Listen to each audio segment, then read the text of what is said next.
Seja bem-vindo a mais uma aula, a aula de hoje de número 7, com o tema Tecnologia por trás do Bitcoin. E dentro dessa temática nós iremos abordar os tópicos blockchain, mineração, chaves e carteiras. Bom, já vou iniciar aqui o tema com uma polêmica, que é sempre uma pergunta que fazem para mim, questionando qual é o lastro do Bitcoin.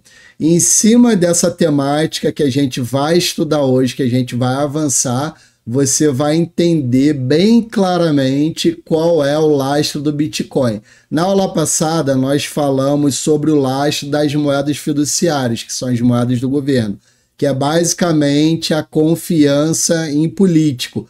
A moeda ela já não existe mais lastro. O lastro que era feito em ouro foi derrubado. Sugiro que você assista ao vídeo anterior para que você possa entender o que eu estou explicando e falando, para que você tenha um conhecimento e bote na balança qual é a melhor moeda, tendo em vista que eu vou explicar para vocês agora qual é o lastro real do Bitcoin. Bom, dito isso, eu já vou iniciar aqui a aula com vocês, trazendo essa polêmica sobre o lastro do Bitcoin, mas antes gostaria de fazer um pedido, que é se inscrever aqui no canal, se esse conteúdo faz sentido para você, se ele está te trazendo conhecimento que de fato pode mudar a sua vida, sugiro que você se inscreva, compartilhe com mais pessoas e curta essa aula para que o algoritmo entenda que é um conteúdo de valor, para que ele entregue para mais pessoas. E se você conhece alguém que precisa ter um entendimento de um conteúdo como esse, sugiro que também você compartilhe. Bom, isso vai me motivar para que eu continue aqui trazendo conteúdo para vocês.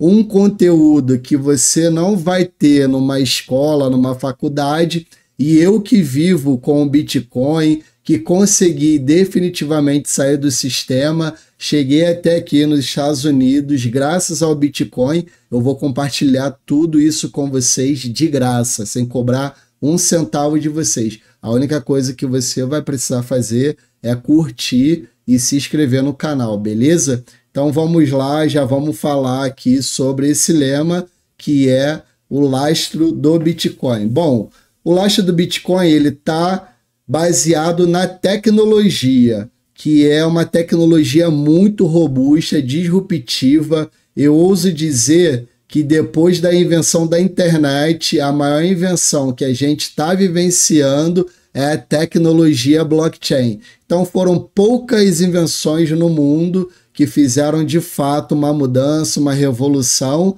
que mudou as nossas vidas, como o fogo, a roda, a eletricidade, a internet e agora a blockchain. Eu digo isso, cara, com muita propriedade, porque o blockchain ele é muito disruptivo, ele muda totalmente o cenário que a gente conhece hoje, principalmente relacionado a finanças. Então, a gente vai falar sobre a blockchain, explicar bem no detalhe para que você possa entender o que é essa tecnologia e que você depois ponha na balança para você ter um entendimento do que é o Bitcoin e de que é uma moeda fiduciária, beleza? Então vamos lá, a blockchain começa assim, ó, livro-razão digital distribuído. Bom, o que é um livro-razão? É nada mais nada menos que um caderno, por exemplo, um caderno contábil, onde você vai anotar todas as transações e vai ficar registrado, para que depois você consiga prestar conta.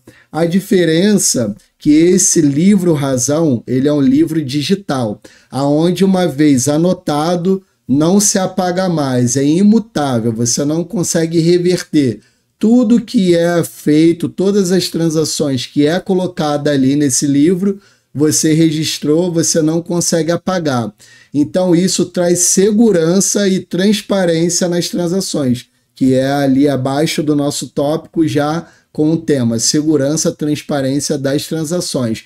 Bom, na tradução literal, direta, blockchain é como se fosse uma corrente de blocos, uma cadeia de blocos. Imagine um monte de blocos, né, nas seções, aonde cada bloco você vai registrando. Dentro desse bloco, como num caderno, você tem uma quantidade limitada de registros aqui, e aí você tem que passar para uma próxima folha, que seria um próximo bloco. É exatamente nesse sentido. Então, todas as transações elas são registradas dentro de um bloco. Uma vez que esse bloco é completado, você parte para o novo bloco.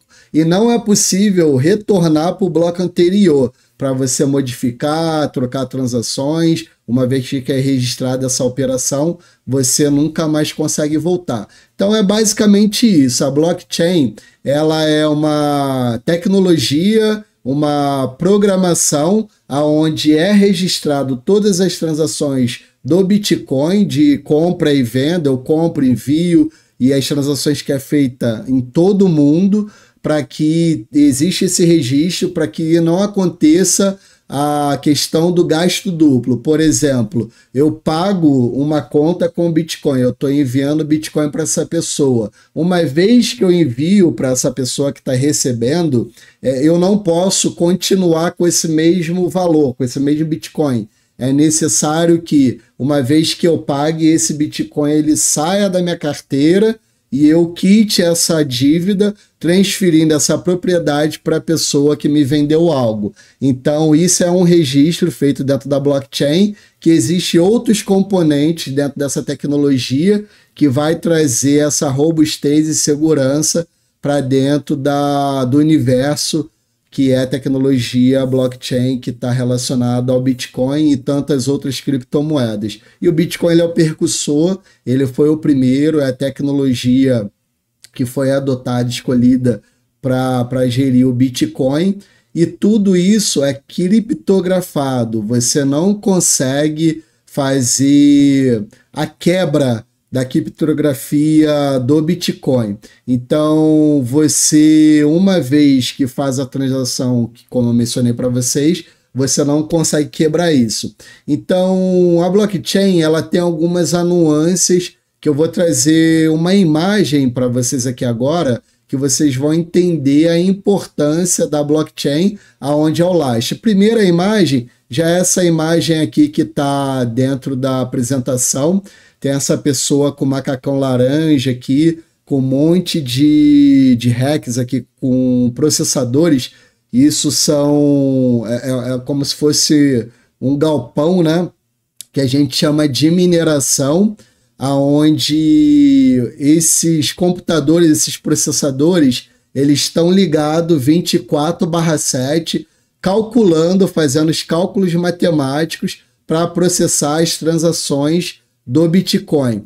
Então, aqui é uma empresa grande, como vocês podem ver, mas lá no início, bem no comecinho do Bitcoin, não era necessário ter essa quantidade de processamento, você conseguia fazer a mineração. A mineração ela vem da ideia, como nas aulas anteriores eu expliquei, o Bitcoin ele é considerado ouro digital.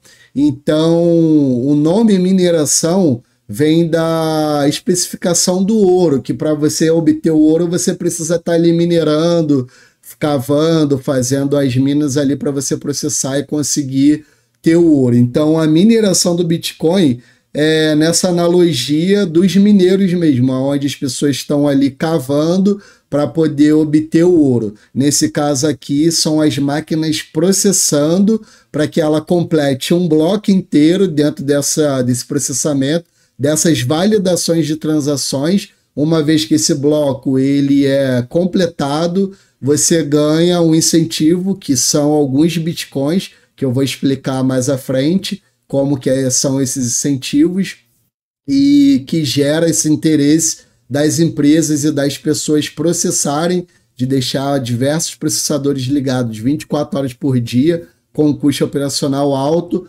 para ter essa recompensa em Bitcoin. Bom, no início, como eu mencionei para vocês, a mineração era feita de um computador simples de casa, porque não demandava tanto processamento, porque ainda não tinha muitas pessoas utilizando, então com baixo processamento você conseguia resolver e obter certas quantidades de bitcoins, que lá atrás, por exemplo, você conseguia ter 50, 60 bitcoins quando você completava um bloco, e cada bloco é completado de 10 em 10 minutos, muito maior que todo esse processamento, para você quebrar e conseguir burlar toda essa cadeia. Então a gente tem até um exemplo, né, dos generais bizantinos, que é a força de 50% mais um, que no caso a gente está falando de 100%.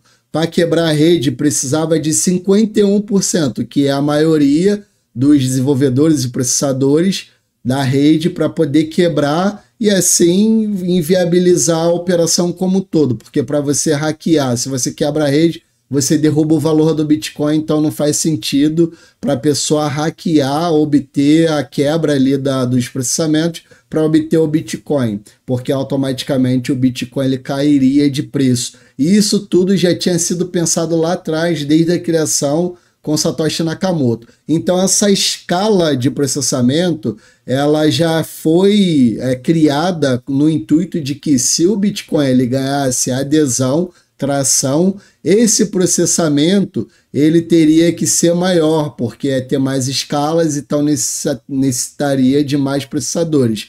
E isso é o sistema do Bitcoin, super inteligente. Então as pessoas que iniciaram lá no começo, que estava fazendo ali a mineração, a cada 10 minutos ela estava ganhando ali em torno de 50 Bitcoins.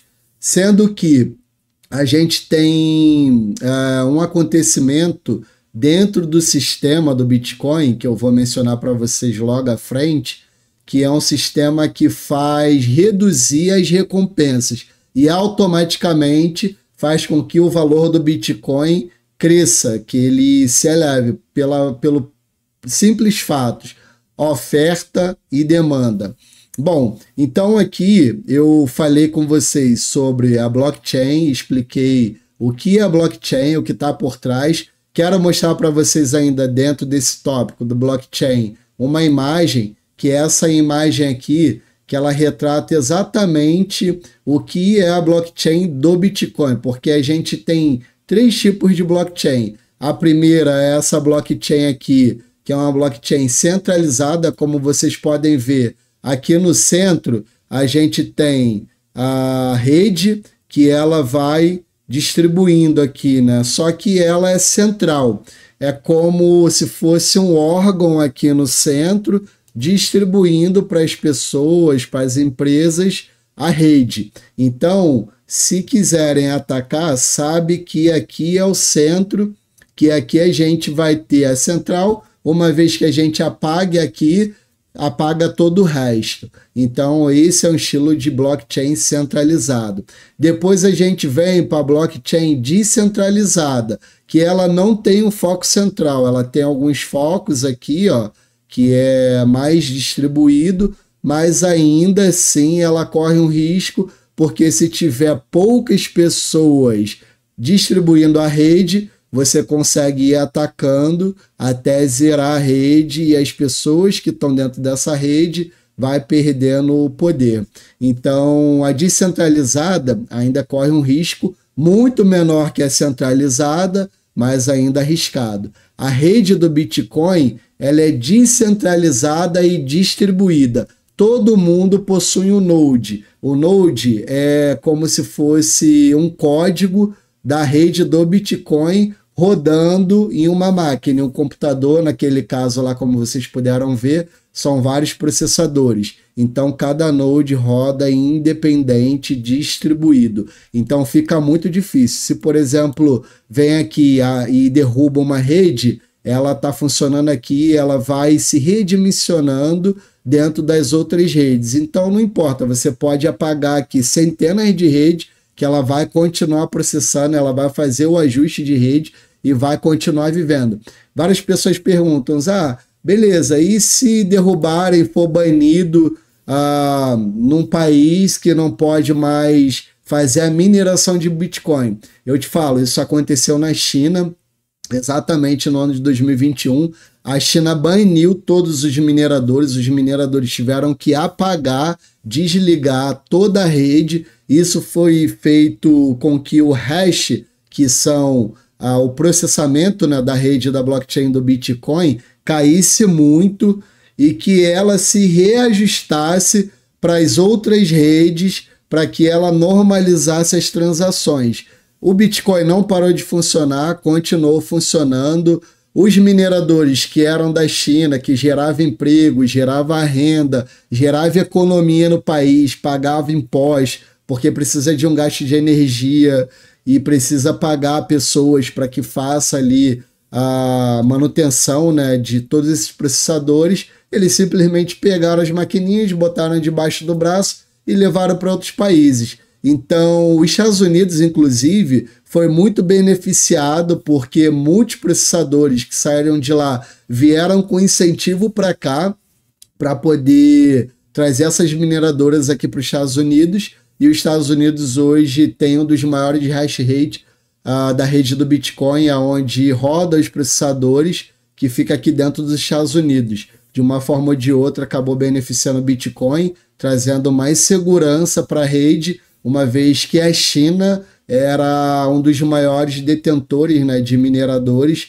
fora outros países, mas a China era muito concentrada e corria exatamente esse risco. E ainda bem que aconteceu lá no ano de 2021, fazendo com que esses mineradores migrassem para outros países, e especificamente aqui para os Estados Unidos, onde a rede hoje, com o governo atual, fazendo toda essa parceria, né, com essa tecnologia, então traz um pouco mais de segurança para o sistema, não que seria um problema para o Bitcoin, porque isso não é um problema, mas traz a insegurança para os investidores que ainda não entendem bem sobre a tecnologia e como ela funciona, que fica com receio do banimento da mineração em certos países. Então, nesse caso, os Estados Unidos abraçou, hoje a rede é bem segura e funciona muito bem.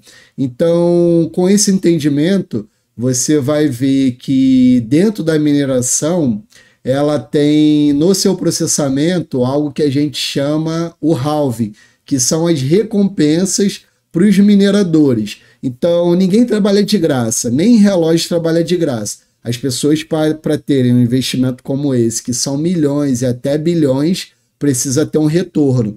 Então, essas empresas que fazem a mineração, cada bloco fechado, ela recebe uma quantidade de Bitcoin, como eu mencionei para vocês, e o que faz o Bitcoin se tornar escasso, né, reduzido, é uma palavra chamada halving, que o halving ele faz o corte de emissões de recompensas para os mineradores, logo reduzindo a quantidade de Bitcoins na rede.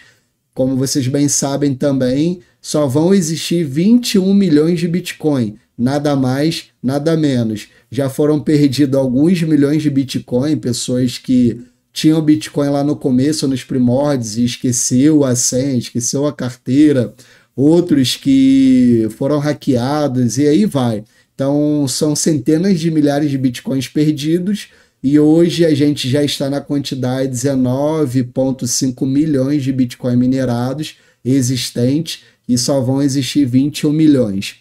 Então os mineradores, eles têm na sua recompensa, a cada 4 anos é reduzido o corte pela metade. Nesse caso atual, a recompensa por bloco de cada bloco finalizado para os mineradores é de 3,5 bitcoins. Então, quando é resolvido todo o cálculo, né, do processamento das transações, fecha-se um bloco, esse minerador vai ganhar por bloco 3,5 bitcoins. Então, no futuro, vai ser reduzido daqui para próximos 4 anos. A gente teve o halving, se eu não me engano, ano passado, 2023, então 2024, 25, 26, ano de 2027 a gente tem o próximo halving, se eu não me engano nessas datas. 2022 não teve o halving, foi 2023, então 23, 24, 25, 26, 27. Então, meados ali de 2027 a gente tem o próximo halving, aonde essa quantidade de 3,5 bitcoins vai cair pela metade. E aí você vai me perguntar, bom, se está diminuindo a quantidade pro minerador, que vantagem esse cara tem de continuar minerando se o custo é enorme? Se você me falou que o investimento é bilionário, milionário, essa pessoa vai ficar cada vez mais recebendo menos. Bom, uma vez que o ativo ele é escasso, tem menos quantidade e tem muita demanda, que é o que está acontecendo, várias pessoas querendo o ativo, a gente está falando de 8 bilhões de pessoas para 21 milhões de unidades. Então, nem se a gente quisesse dividir a quantidade, seria possível cada pessoa ter um Bitcoin no planeta, para todas as pessoas. E isso já gera a escassez. Isso faz com que o preço do Bitcoin ele exploda, ele vai lá para a lua. E a gente está falando de um ativo que tem 14 anos de existência, que valia menos de centavo de dólares e agora vale, já bateu, né, na sua na sua all-time high, na sua história máxima de preço, 123 mil dólares, atingindo aí os 700 mil reais.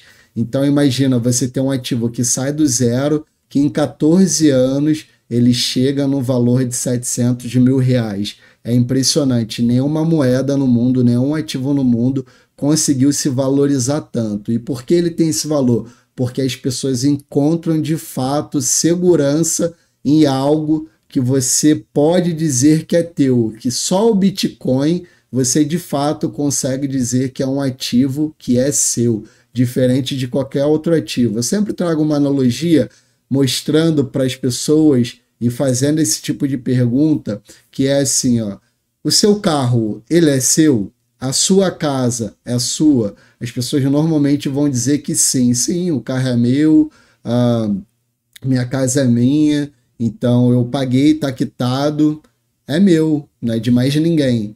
Bom, aí se eu te pergunto, se você deixar de pagar IPTU, se você deixar de pagar o IPVA, que são os impostos do governo, o que acontece com o seu bem? O que vai acontecer? Se você deixa de pagar o IPVA, por exemplo, do seu carro, é parado numa blitz. Imagina que você está anos sem pagar o IPVA e aquilo ali está gerando uma dívida ativa, que o IPVA e IPTU são dívida ativa, ela fica no seu registro, no registro do imóvel, no registro do carro. Então você está ali com aquela tarja de dívida com o governo até o momento que você é parado numa blitz ou o seu bem vai para um leilão, para penhora, para pagamento de uma dívida ativa, que é uma dívida de imposto. Então você não pode dizer definitivamente que o ativo é seu. Uma vez que você deixa de pagar o imposto, o governo vai lá e te rouba, te toma na mão grande.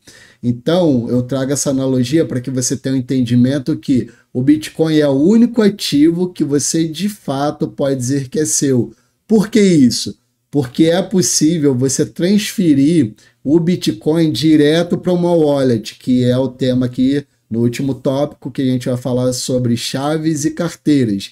E essas chaves e carteiras, elas são conhecidas como wallet. E a gente tem dois tipos de wallet. A cold wallet, que é a wallet fria, que é a carteira fria, e a hot wallet, que é a carteira quente. Eu vou explicar já para vocês, vou introduzir um pouco mais aqui dentro do tema, para que vocês se habituem com esses termos, o que é blockchain, o que é mineração, o que é halving, o que é carteira, para que fique um entendimento mais fácil para vocês.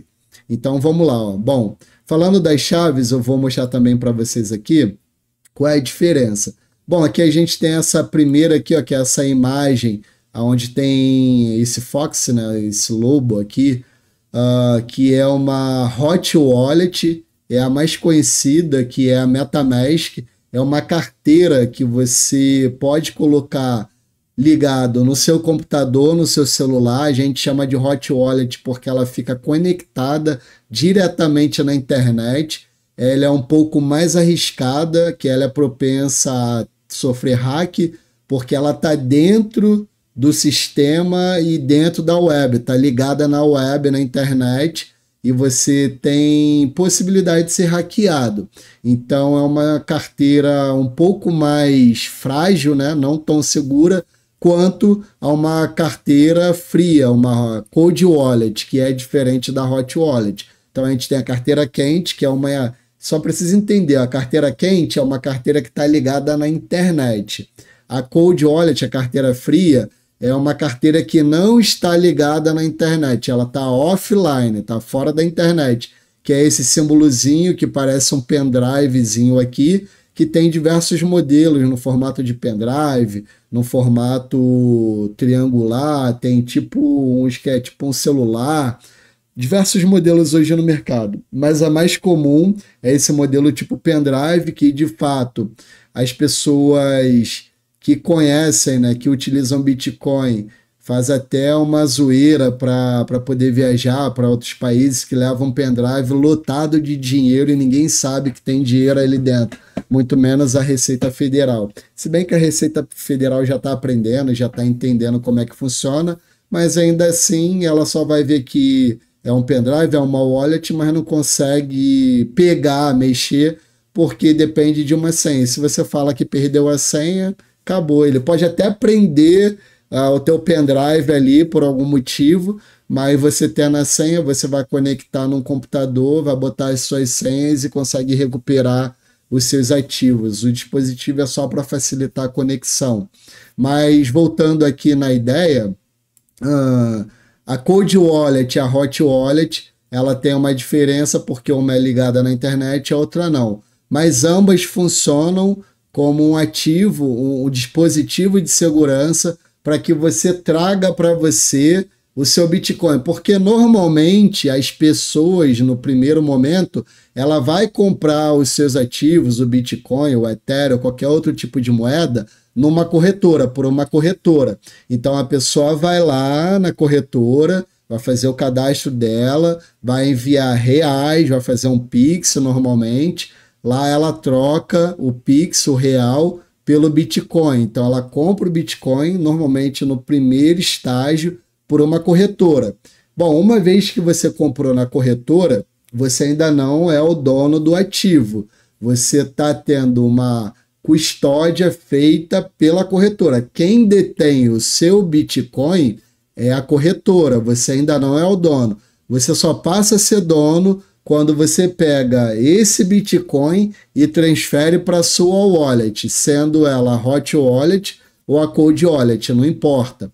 Mas que você só vai ser dono quando você retirar o seu Bitcoin de dentro da corretora. E tivemos vários casos aqui, eu posso citar para vocês. O mais recente foi da FTX, que era uma corretora grande, super grande, era a segunda maior daqui dos Estados Unidos, a segunda maior do mundo, só perdia para a Binance ainda continua sendo a primeira corretora, e a FTX tinha, né, um nome no mercado, várias pessoas utilizavam, vários influencers indicavam, eu mesmo utilizava bastante a FTX, tinha a própria moeda da FTX, acreditava no ativo, mas para minha sorte, eu não costumava deixar muito dinheiro na corretora, era um dinheiro que eu costumava fazer trade, e antes deles quebrarem, deles darem o golpe, que é o que eu estou explicando para vocês aqui, a importância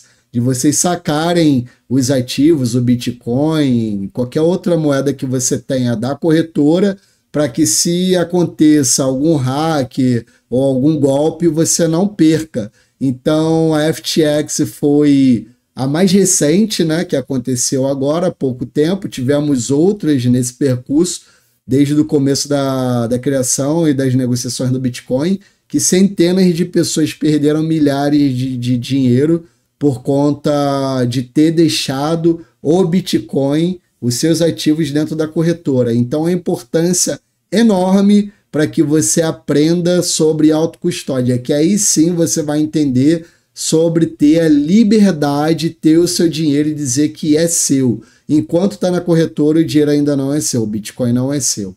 Então, trago para vocês aqui essa observação que é muito importante, a autocustódia, que mais à frente, nas próximas aulas, eu vou fazer passo a passo com vocês, explicando como que vocês vão abrir uma carteira quente, uma carteira fria, vou dar exemplo de como você pode configurar a sua carteira, de como você vai abrir a sua carteira para que você possa receber o seu dinheiro, o seu Bitcoin, seu Ethereum, qualquer outra moeda, trazendo da corretora direto para sua carteira.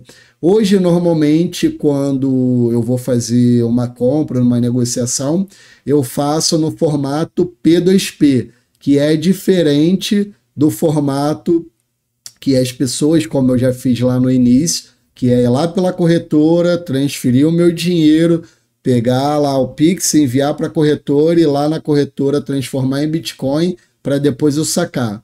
Hoje eu já consigo fazer o P2P, eu tenho companhias, empresas, tenho amigos que fazem diretamente, então eu envio esse dinheiro, tanto aqui nos Estados Unidos quanto no Brasil, direto para essa pessoa, e essa pessoa me envia diretamente a quantidade de Bitcoin, de Ethereum que eu queira, direto para minha carteira, então ela já vai para minha Cold Wallet.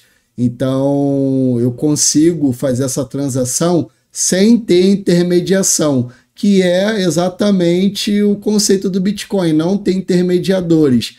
Por que nasceu as exchanges, as corretoras? Para, teoricamente, facilitar a vida das pessoas que têm dificuldade de fazer esse tipo de transação de pessoa com pessoa, porque tem a desconfiabilidade, não sabe se a pessoa realmente vai enviar para ela, se ela mandar o dinheiro a pessoa vai mandar, porque de fato existem muito golpistas. Então, uma exchange, ela vai trazer esse nível de segurança, fazendo com que as pessoas transacionem dentro dela, ao ponto de que as pessoas utilizam a própria corretora, a exchange, para deixar os seus ativos lá, acreditando que não vai acontecer nada. E como eu expliquei para vocês, recentemente a FTX, que era a segunda maior corretora do planeta, deu um golpe de centenas de milhares, até de bilhões, né? Na verdade, bilhões de dólares em centenas de pessoas que investiam lá na FTX. Conheço várias pessoas que perderam dinheiro porque tinha lá o Bitcoin, seus ativos, dentro da carteira da corretora. E esse é o pior erro que você pode cometer. Então, explicando aqui e fazendo uma análise para vocês, voltando lá no dilema, né, do Bitcoin, do questionamento, qual é o lastro do Bitcoin? O lastro do Bitcoin é basicamente a tecnologia. Ele é lastreado na pura matemática, nas resoluções matemáticas. Então, uma vez que você faz uma transação, você tem a garantia da rede de que aquilo não vai ser burlado, de que os ativos ali que está sendo transacionado, ele sai de uma pessoa e vai para outra, e não tem um risco dele ter duplicidade, de ser falsificado ou até mesmo de ser apagado. E eu até trago aqui para vocês um pouquinho da ideia de que o Bitcoin lá no início, quando as pessoas ainda não entendiam, os bancos estavam com muito medo, ainda tem muito medo do Bitcoin, mas aí eu trago até a tese de que quando você não pode ir com ele, você tem que se juntar a ele, e hoje a gente vê grandes bancos, grandes fundos imobiliários que falavam super mal, falava que Bitcoin era a pior coisa que inventaram, que era a pirâmide, para poder afastar as pessoas, para que isso não se desenvolvesse, e foi totalmente oposto. Bitcoin ganhou atração, as pessoas entenderam, entende fundamento, assim como você está assistindo essa aula, você está entendendo os fundamentos do Bitcoin para quebrar esse paradigma de que Bitcoin é uma moeda da internet, é uma moeda que só serve para comprar e vender, que não tem lastro. Eu estou trazendo esse conhecimento justamente para quebrar isso. E muitas das pessoas falam que Bitcoin é uma moeda para criminoso, para as pessoas que usam para cometer crime. E eu posso te dizer com propriedade que o Bitcoin é a última moeda que os criminosos poderiam utilizar. Por quê? E você vai me perguntar por que o Bitcoin seria a última moeda. Bom, porque o Bitcoin ele é totalmente rastreável. Uma vez que o Bitcoin ele é utilizado para fazer qualquer coisa ilícita, ou seja, para qualquer tipo de crime, você simplesmente vai lá na rede do Bitcoin, na blockchain onde fica o registro, onde a gente falou inicialmente, onde está escrito as transações, e você consegue acompanhar. Por exemplo, vou te dar um exemplo. Suponhamos que eu seja um criminoso, né? E aí eu estou fazendo uma negociação com uma outra pessoa que eu nunca vi. Então eu estou transacionando, eu, de repente estou vendendo arma, vendendo droga, qualquer porcaria dessa, e a pessoa está comprando de mim. E eu estou recebendo em Bitcoin. Uma vez que é feita uma investigação, e que entende, né, que eu estou sendo investigado ou que eu estou transacionando coisas ilícitas, essa investigação pode chegar na ideia de que eu estou transacionando Bitcoin, ela vai fazer a investigação em torno do meu IP, vai conseguir chegar na rede da blockchain e investigar como que está sendo, da onde está indo, da onde está vindo esse dinheiro, esses Bitcoin. E ela pode, se eu não tiver isso numa carteira fria, né, como eu mencionei para vocês, ela pode simplesmente chegar até esses Bitcoins, se tiver numa corretora, e bloquear. Então, já teve casos também de conseguir, pelo IP, conseguir chegar até o criminoso com rastreio dentro da blockchain e prender a pessoa exatamente que estava fazendo as transações. A gente tem um caso aqui nos Estados Unidos que foi o caso da Silk Road, que era um portal, um marketplace, que se negociava de tudo, drogas, armas, tudo de ilícito se negociava por lá. E as pessoas pagavam e transacionavam com Bitcoin. O criador dessa plataforma, ele foi preso, recebeu prisão perpétua aqui nos Estados Unidos. Na verdade, foram 2 prisões perpétuas, como se isso fosse possível, mas para tu ver o nível, que foi lá no início da criação do Bitcoin, que foi de uma forma forçada pelo sistema para que mostrasse como exemplo que pessoas que transacionassem Bitcoin fossem presas e pagassem um preço, que Bitcoin era uma moeda de criminoso.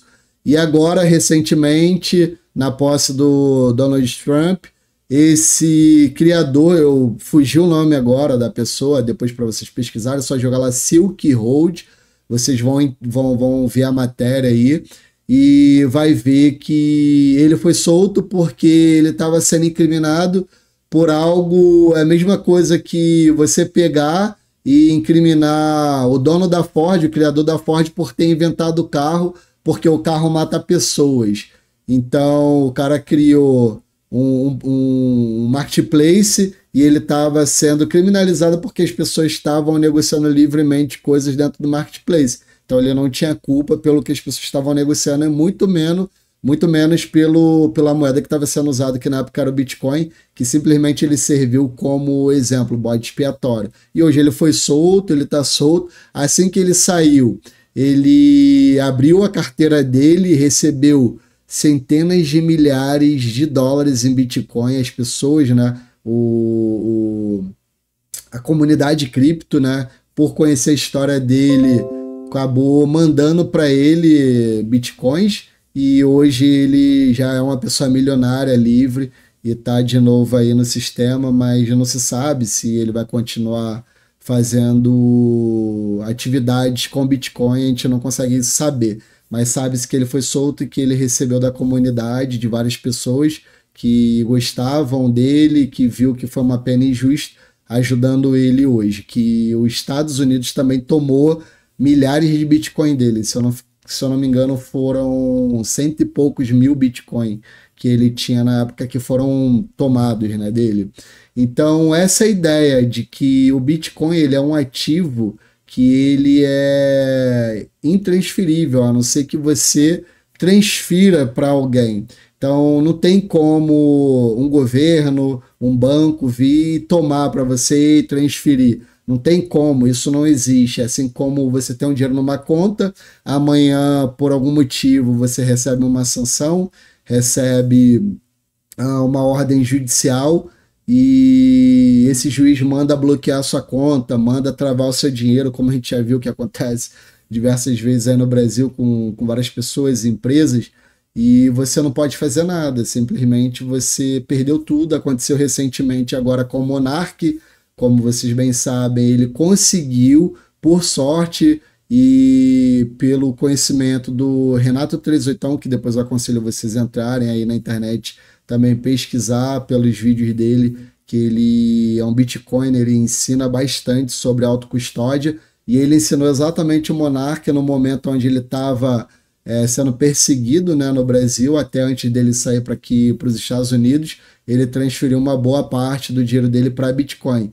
e ainda conseguiram travar numa conta dele 300 mil reais, para vocês verem como que é o sistema. Então o Bitcoin ele faz isso, ele consegue trazer o poder e a origem do dinheiro na íntegra, que é exatamente isso. Você tem um ativo onde você vai negociar com outra pessoa, de pessoa para pessoa, sem intermediário, sem banco, sem governo, sem pagar imposto, sem pagar taxa para banco. Não existe isso dentro da rede do Bitcoin. Agora, uma vez que você está no sistema onde tem uma exchange, você ali está sendo monitorado, de fato você precisa pagar o imposto, você precisa fazer declaração, e você ainda continua no sistema, você não saiu do sistema. Bom, no decorrer das próximas aulas eu vou explicar para vocês, passo a passo, com entendimento, como você pode ir devagarinho saindo do sistema ao ponto de você não precisar nem mais de um banco, que é como eu vivo hoje aqui. Então, na aula de hoje a gente falou sobre blockchain, mineração, chaves e carteiras. Espero que vocês tenham entendido, que tenha ficado um conteúdo de fácil entendimento, para que isso gere mais vontade em vocês para poder continuar aprendendo e assistindo as próximas aulas, que é uma jornada um pouco longa, porém muito valiosa, e como eu mencionei bem no início, é um tipo de conteúdo que você não vai ter na escola, não vai ter na faculdade, você só vai encontrar com quem realmente vive o dia a dia com Bitcoin e que de fato conseguiu sair do sistema. Eu já vivo de Bitcoin com a tecnologia blockchain há um pouco mais de 6 anos. Graças ao Bitcoin eu consegui chegar aqui nos Estados Unidos. Eu vou contar no decorrer também da nossa jornada como que foi essa minha trajetória, para tentar inspirar vocês de alguma forma e que vocês continuem junto comigo nessa jornada. Agradeço a sua presença até aqui, nesse momento, e que a gente continue nas próximas aulas. Se você considerou esse conteúdo de valor, sugiro que você compartilhe, curta aqui, para que esse conteúdo seja entregue para mais pessoas e que a gente possa se encontrar nas próximas aulas. É isso, fica na paz, até a próxima.